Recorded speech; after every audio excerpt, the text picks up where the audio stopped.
Okay, so it's Monday. It's like 1:35.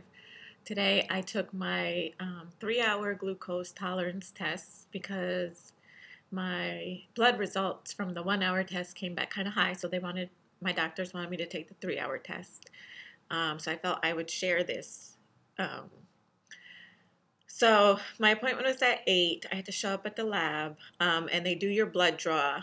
So you have to fast for like, I think it's 10 or 12 hours the night before. So you go in at 8 and you're hungry, and they take your blood, and then they wait for that result to come back to make sure that your blood is within the normal range for fasting. If your blood comes back elevated, they said above 110 or something, then you're already showing like um, that you're not processing the glucose correctly or the sugar correctly. So the blood came back normal for me. So then they give you, which it took like an hour for them to give me the results. And then after that, they give you the sugary drink, which is like double the amount of the 1-hour test. So you have to drink that within 5 minutes. And then they tell you to come back every hour for like the next 3 hours. So if by like 8:30 you take the drink, then you have to go back at 9:30, 10:30, and 11:30. So I took the drink, and it's really high in sugar.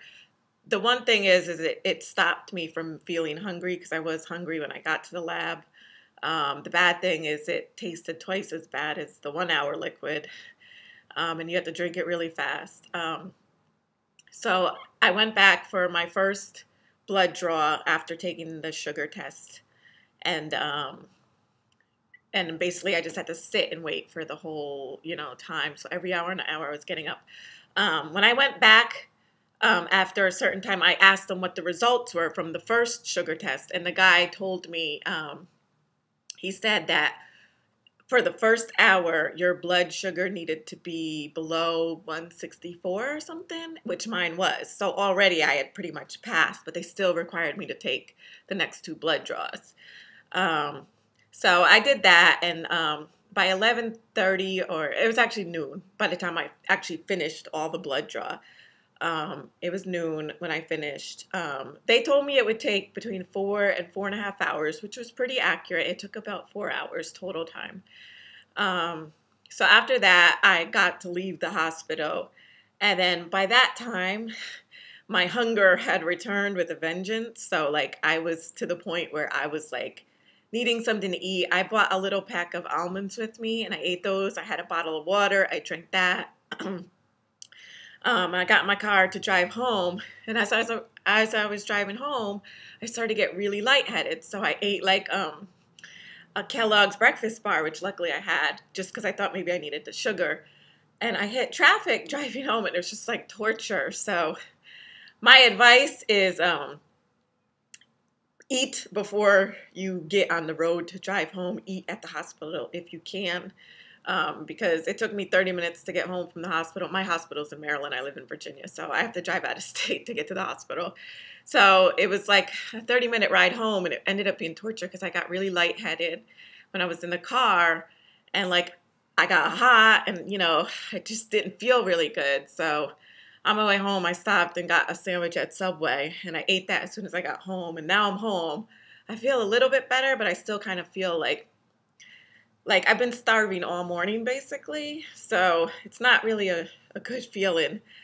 So my advice would be as soon as you finish the test, before you get in your car and drive too far, go and get something to eat and relax for a little bit, um, just so that you can feel better.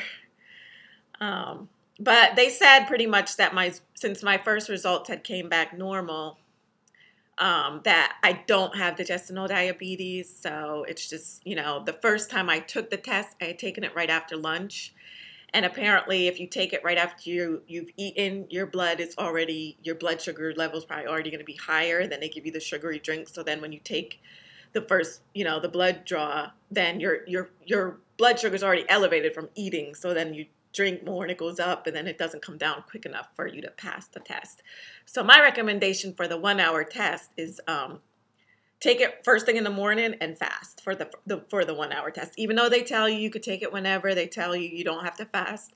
because then your blood sugar's already going to be lower at that point. But if you take it like after lunch, like I did, then your blood sugar's already going to be higher from digesting the food that you already ate. So that's just my piece of advice. That way you can avoid having to take the 3-hour test, because while it wasn't torture while I was taking it, it became more painful afterwards when I realized I hadn't eaten all morning and I was starving. So hope this helps.